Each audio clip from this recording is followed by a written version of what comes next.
Welcome to the first episode of Dear Father, Dear Son. This episode is to show the perspectives from his side and mine on what it was like to not be able to be with my son due to my incarceration, and his perspective on what it was like for me not being there. Um, we've decided to shoot this to show to the world. We this is our second episode that we've shot, but we're doing it again. We lost that footage, so new location, same topic, same heartfelt.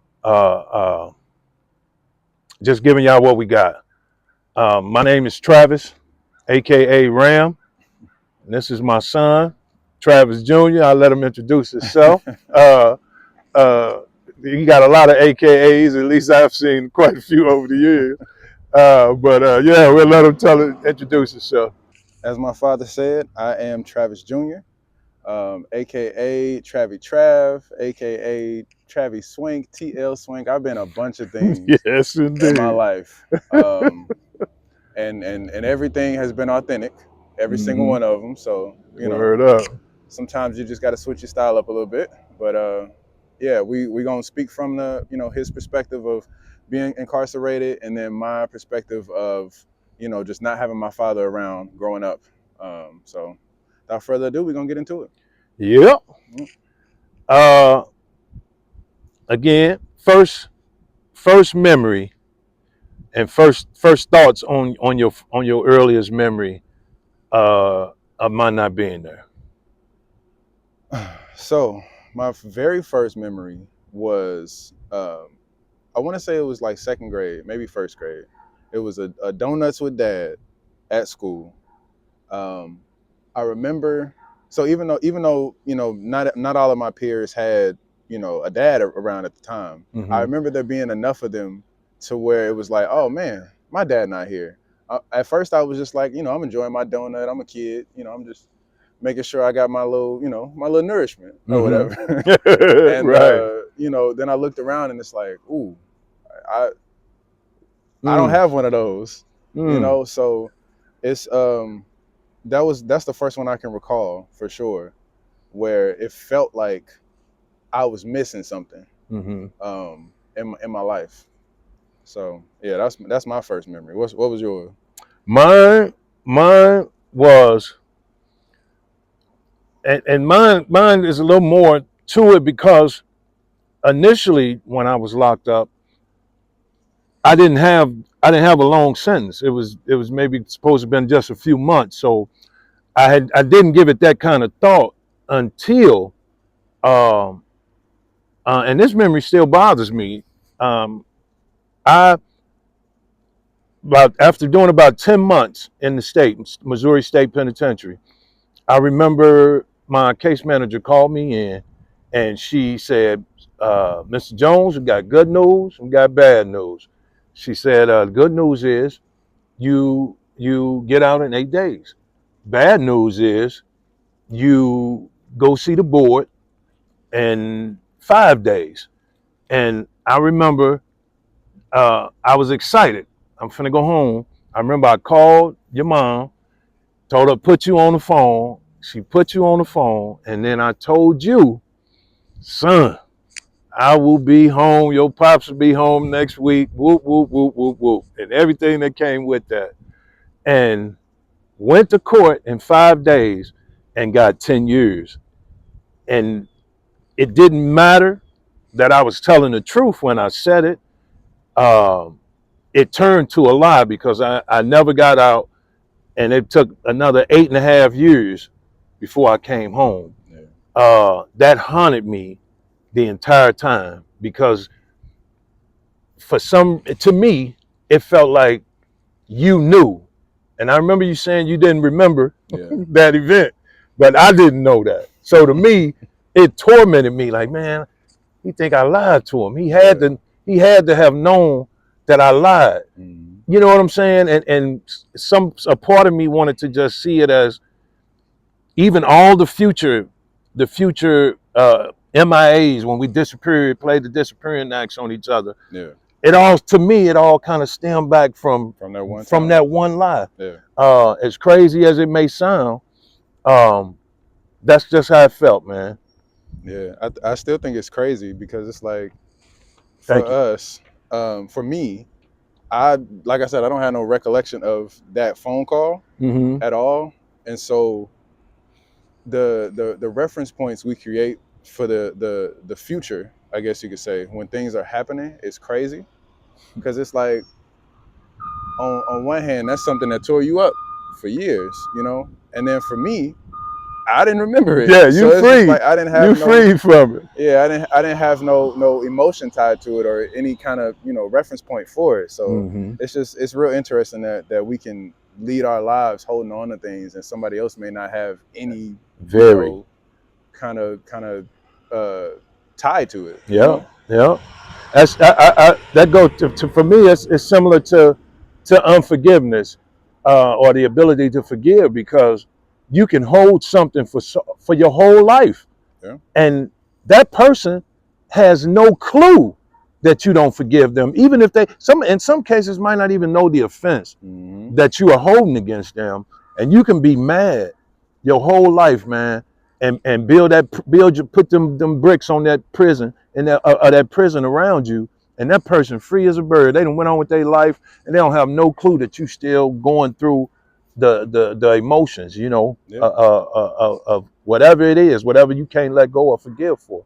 Yeah. And I think with that it's important to be able to forgive yourself too, because Amen. you can't control how somebody reacts to something. You can't control how they feel, what they That's think right. about it. That's So right. the only answer is to forgive yourself.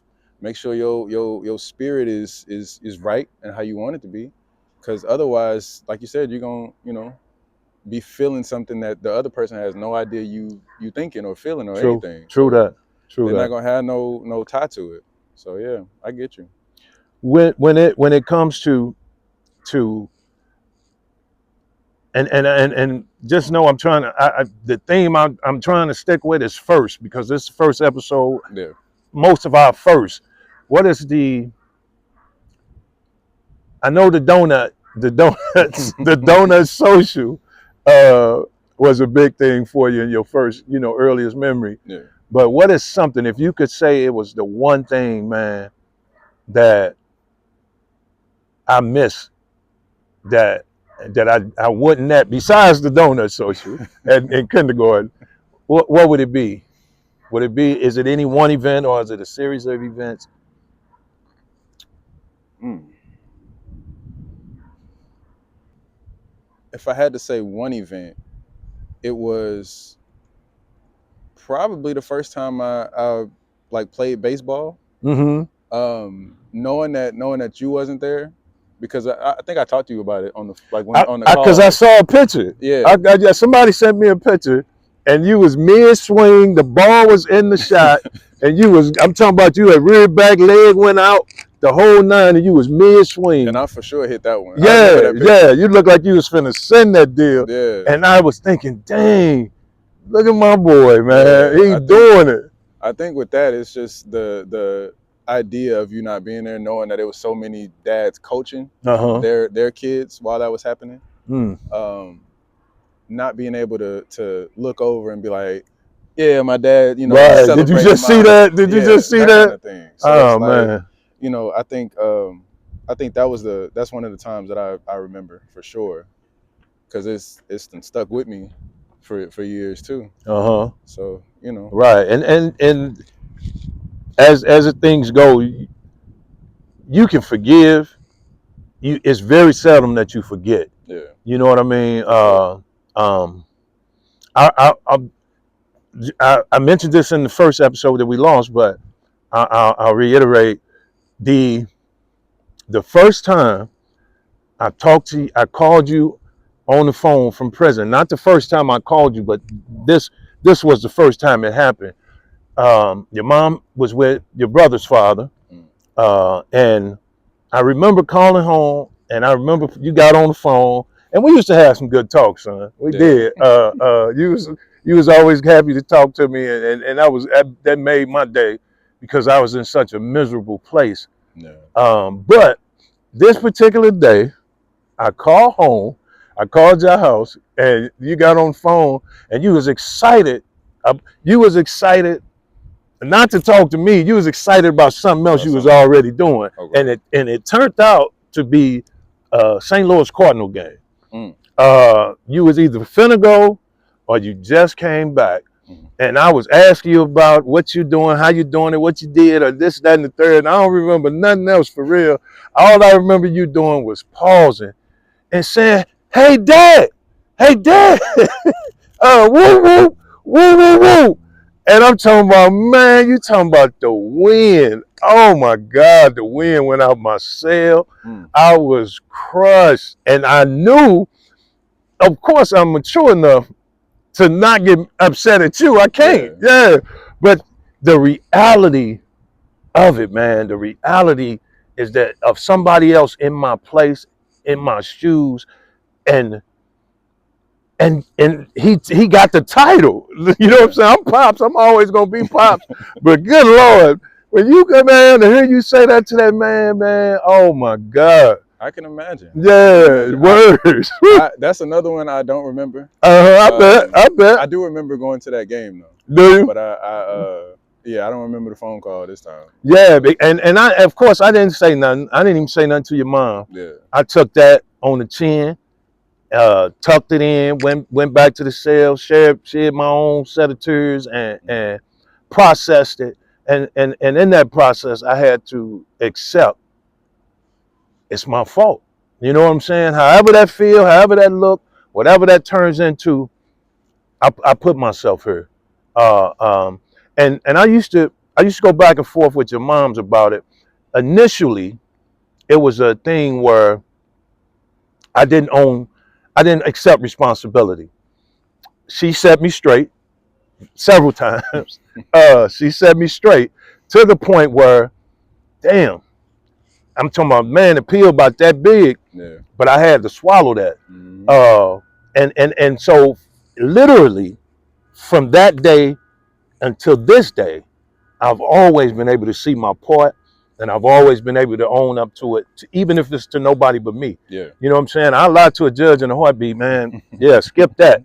But and that's not even that. Even that ain't the case no more. I really am a different person. But in owning up to it, son, um, there is no excuses. You know what I'm saying? I can give you some reasons, but there's no excuses. You know what I mean? And I truly believe that. And I believe it took that.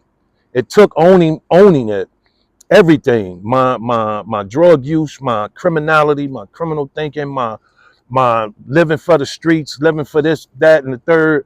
You know what I'm saying? My whole uh, um, set of choices that I made led me to going away, not the one time, but both times. Mm-hmm. And I own that, and a part of me, I ain't trying, I don't want to hog the mic, but a part of me, some things got to be said. A part of me feels like the man I am now is because of all of that. All of the bullshit equal me right now. And then there's a part that want to say, I'll do it again, but I'm going to say this, fuck that. I won't do it again. Even if I have to miss who I am right now. Yeah. But I love the man that I can be today, man. I love the fact that we can sit here and do this, and I ain't got something on my back calling me. It ain't about nothing else. It's about healing. It's about, man, making things right. You can't change the past. I know that. But damn, boy, the future can be bright as hell. You know what I'm saying? If we willing. Indeed. I think we always the sum of our actions. Mm-hmm. We can't run from the things that we've done, the thoughts we've had, the feelings we've had. Mm-hmm. We have to embrace them because you gonna be who you end up being.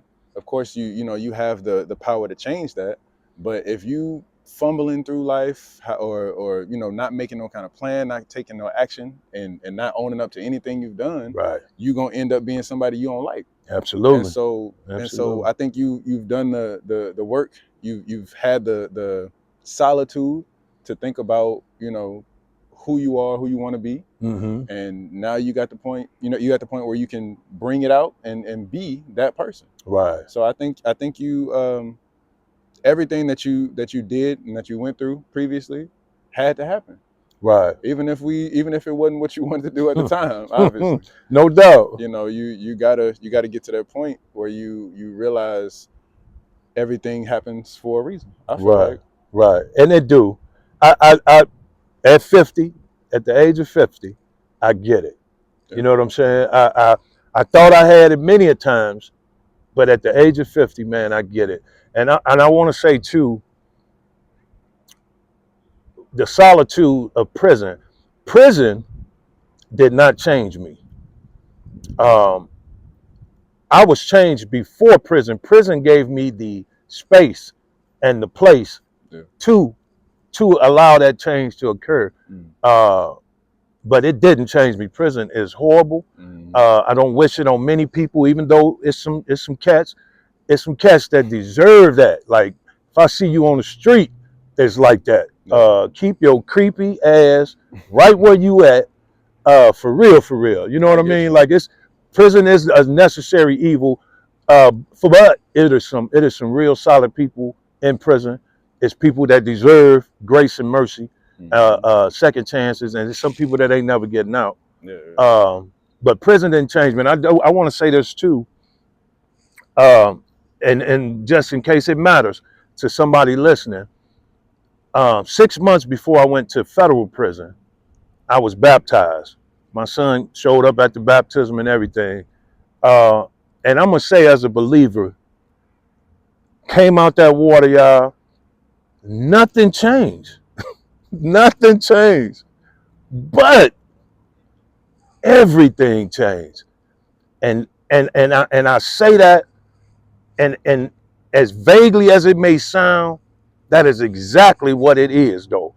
Nothing changed in my life. I continue to get high. I continue to do crimes. I continue to do everything I did before that particular day. But at the same time, man, God did something inside of me and everything changed, y'all. And I didn't know prison was in my future. I really didn't. But man, that's what came. 6 months later, and on a gun case that's unrelated to many other things I used to do.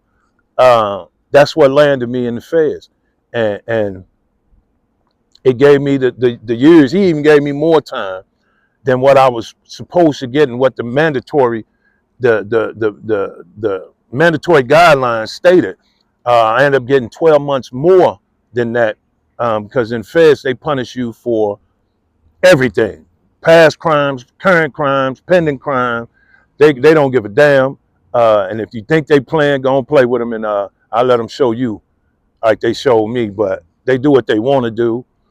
And but all in all, man, I thank God. Yeah. I knew I was changed too, by the way. I knew I was changed when I started praying for my enemies. That's something I never did. All my enemies, man, I was waiting on y'all.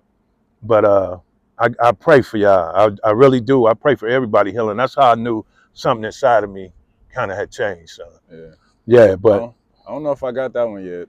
If we beefing, we beefing. Yeah, I bet. I get there maybe. Yeah, no doubt, man. It takes, you know what I'm saying? It takes some growth. Yeah. It takes some growth. It takes that change of heart, that transformation of the heart, man. That only God can do. Because I promise you. And then, just because we talking, you know who took my truck when I went in? Yeah. Why? I done ran across my man twice. First time, didn't even see me. Got right up on him. What's up, man? And I'm telling you, the flesh wanted to lay him out, man. I even told him. I say, man, this ain't that, man. I said, the only reason I pulled up because I had something for you, man. Yeah. But in the same breath, I say, I ain't gonna do that. I ain't gonna do that. And I asked why. Why did you do that to me? You know what I'm saying? When the reality was, all you had to do was ask me. Yeah. And you could have kept it till I came home. Win, Yeah. lose, or draw. You was my motherfucker. So his answer stayed the same. Man, I didn't do that. I wouldn't do that. Woo, woo, woo, woo, woo, woo, woo. And I'm like, man, like, fuck the eyewitness. You know what I'm saying? Fuck all that. You just didn't do it. All right. You know what I'm saying? Yeah. Story, yeah. You sticking to it. So, and then got that pass out the way. He was on about get your number. Yeah, right. And then ran into him just day before yesterday at Snooks and seen him. And he pulled up again like, man, you ain't called me. Something he said, and I looked at him. I say, man, are you serious, man? Like, this ain't that, man. Yeah, I say, man, I really do still want to put his hands on you, bro. Yeah, man. You know, and then I flat out asked him, like, where my truck at, man? What you do with it? Oh, man, yeah. Oh, man, you tripping, man. All right, so you right. Yeah, he tried to play you, man. Yeah, man. Yeah, but I don't know, man. Change of heart, change of everything from negative to positive. It feels good. It feels good. And it's a quietness to it. It's a quietness to life. You know what I mean? That is, I can't even explain that peace. Everybody chasing that stillness. Yeah. I hope they find it because me too. It's a beautiful place and there's some rest in it. You can rest in it. You know what I'm saying? And me personally, I'm gonna spit it every chance I get. It's God. You know what I'm saying? My faith, my belief. I don't have to walk around with everything that I was walking around with. I can let things go today. Back to our situation over the years.